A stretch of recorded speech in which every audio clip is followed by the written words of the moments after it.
بازار چاندنی چوک یکی از قدیمی ترین بازارهای دهلی قدیم و یه عالمه داستان تو خودش داره. باید بگم که چاندنی چوک به خاطر در دسترس بودن همه نوع کالا و مواد غذایی معروفه. میگن این بازار تو دوران شاهجهان ساخته شده و یه داستان عاشقانه داره که میگن این بازار برای دختر محبوب شاهجهان جهان‌آرا بیگم ساخته شده تا هر چیزی که لازم داشته رو بیاد اینجا بخره. حالا اسم این بازار چرا شده چاندنی چوک؟ تو زمان قدیم وسط بازار یه حوضی بوده که شبا وقتی که مهتاب میتابیده نور مهتاب میافتاده وسط این حوض و اینجا رو روشن میکرده. تو زبان هندی چاندنی یعنی مهتاب و چوک هم یعنی میدون. از اون به بعدم اسم اینجا شده چاندنی چوک. و اینکه این بازار لوکیشن خیلی از فیلم‌های بالیوودی بوده و میگن اگه هند واقعی رو میخوای ببینی و حسش بکنی باید بشی ببینی.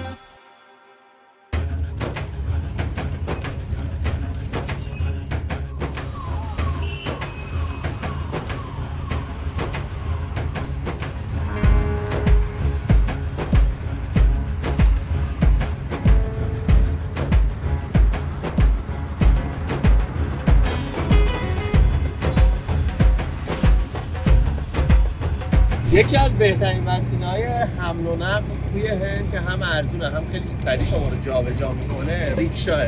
ریکشا چیه؟ ریکشا همین موتوراییه که سه چرخه ما سوار شدیم، قدیمی و محبوب تو هند. اینها اینجوریه، گاز داره، بعد میشینن پشتش رو فکر کنم یه 20 نفری توش جا میشن. شوخی میکنم، درجه داده بوغ نداره، سر صدام نمیاد تو بوغ میزنی. بوغ خوشش میاد دیگه.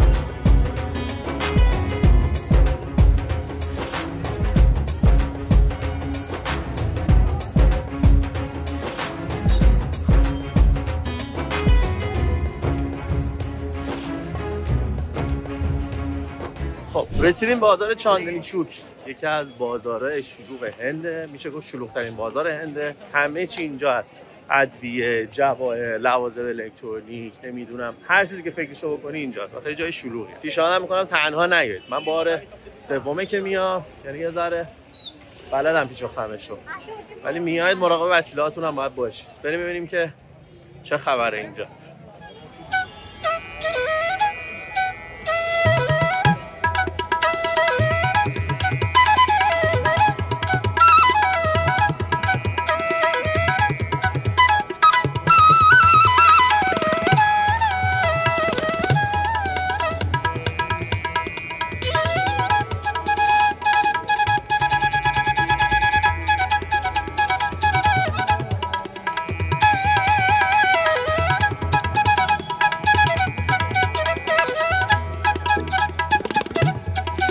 یکی از جاذبه‌های باحال چاندنی چوک اینه که تمام غذاهای خیابونی هندی و گوشه کنار این بازار میتونی تست بکنی. چوله پتورا، گلگاپا، پری پکوره، خیلی غذای باحال. من این چند تا رو بلدم ولی خیلی غذای باحالی دارن که میتونی اینجا تست بکنی. حالا جلوتر که بریم شلوغ‌تر میشه، غذاها رو میبینیم و اینکه به همین راحتی دیگه نمیشه دست آورد بالا. یهو میبینی زدن بردن همینجوری وسط صحبت.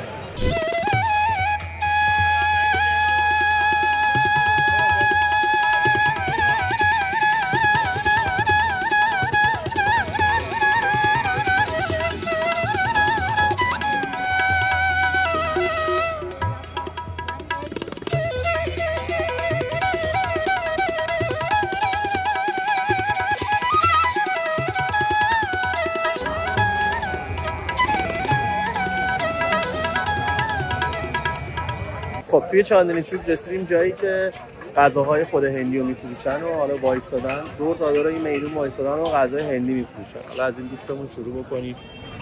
گلگاپا یا پاو.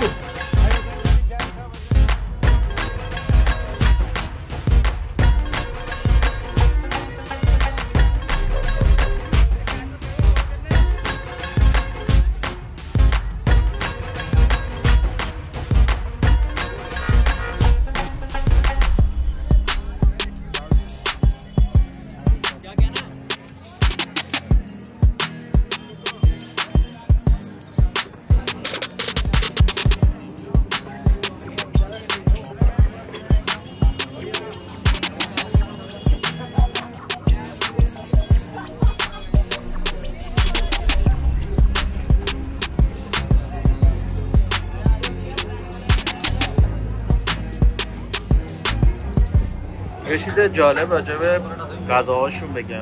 اولی که غذاشون خیلی تنده. بعد یه چیز دیگه که بگم، الان ایشون این ظرف و پولشو پرداخت کرده. غذا رو که بخوره اگه سیر نشه دوباره ظرفشو بده اونجا، دوباره براش غذا رو برد میکنن بهش میدن. خیلی باحاله، یعنی پول مجدد برای شارژ کردن غذا نمیگیرن.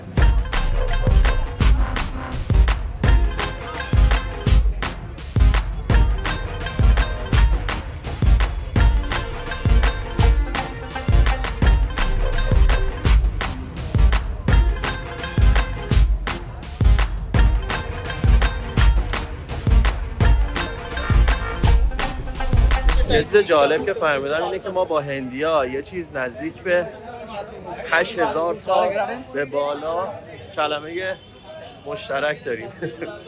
مثل آسمان، مثل بادام، 8000 تا کلمه هست. الان حضور ندارم، داشتم میخوندم، خیلی جالب بود. بعد از اینکه نادرشاه به هند حمله میکنه، از همه نظر رو کشورهای تاثیر میذاره. وسط بازار یا اون یه میمونی موز برمی‌داره میبره. مامانش هم اومده بود. خیلی باید مراقب باشیم که اینجا گوشیاتون رو نگیرن.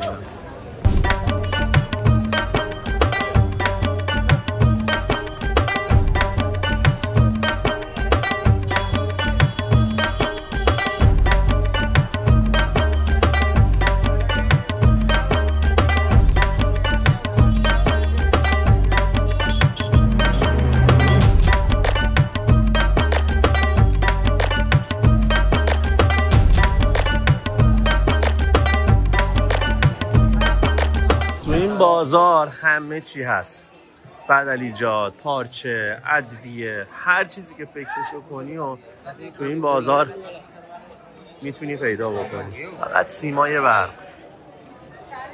اداره برق اینجا یه اتفاقی بیفته چجوری میخواد مشکل رو رفع کنه.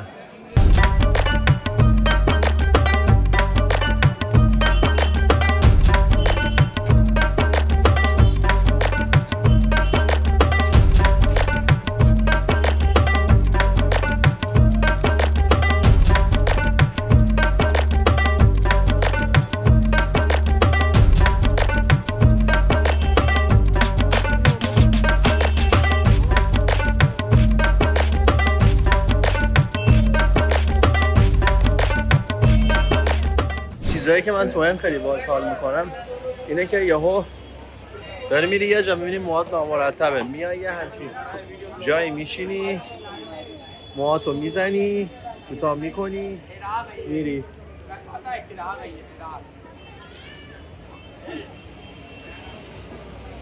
من همین راحتی، یعنی دیگه برو آرایشگاه وقت بگیر فلان، این داستانا ما نداریم اینجا. کلا کشوریه که هر لحظه سورپرایزت میکنه. یعنی شما بعضی وقتا به این نمیرسه که دوربین رو باز کنی و حالا مثلا بخوای عکس بگیری و فیلم بگیری، داری اونور رو نگاه میکنی یهو میبینی بغلش یه چیز دیگه میبینی، بعد میبینی بغلش یه چیز دیگه میبینی. کلا پشت سر هم سوژه اتفاق میافتن و بعد لذت برد دیگه. خنده داره نه.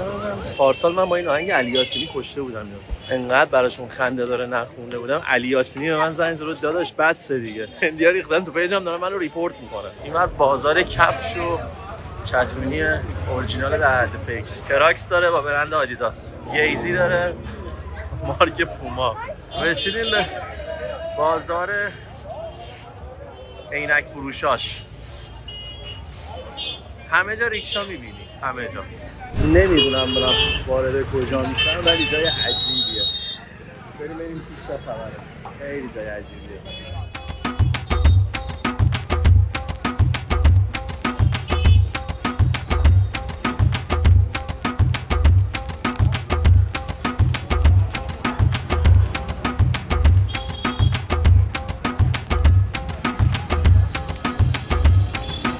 اومدم تو این خیابونه ولی ذره احساس پشیمونی میکنم بخاطر اینکه ذره اوضاعش خوب نیست.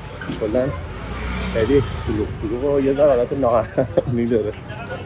سریعتر از اینجا خارج شم و دیگه فکر میکنم کلا از بازار خارج شم، از اینجا بیام بیرون.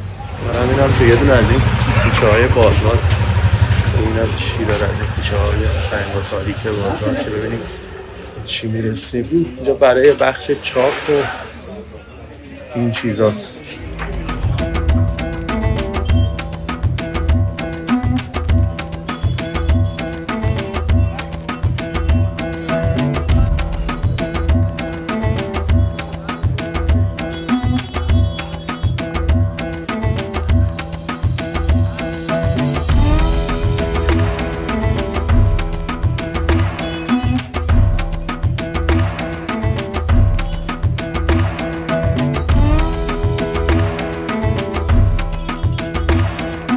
رسیدم به ادویه فروشا و برنج فروشا و این داستان ها.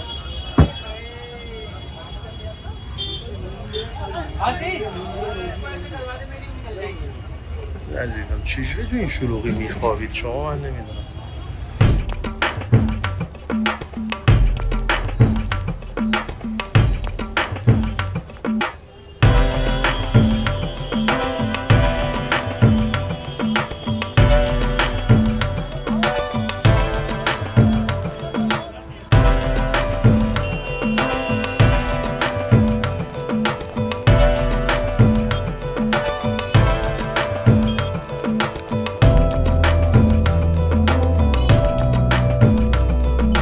اومدم از بازار خارجم، رسیدم به یه بازار دیگه هستم، دست فروش هم کنم.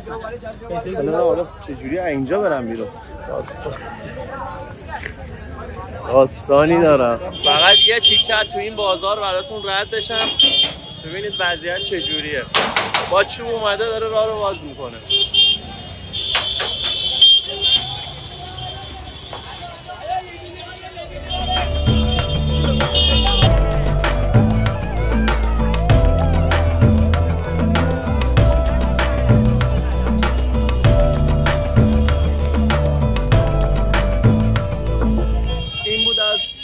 بازار چاندنیچوک شهر دهلی توی دهلی قدیم.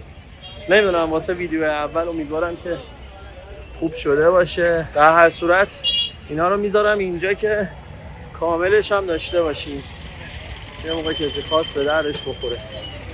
بعد اینکه ممنون از اسپانسر عزیزم باعث شد من یوتیوبم رو راه بندازم، چون اصلا هیچ وقت قصدی که یوتیوب رو بخوام راه بندازم رو نداشتم. دیگه همین، خیلی مخلصم.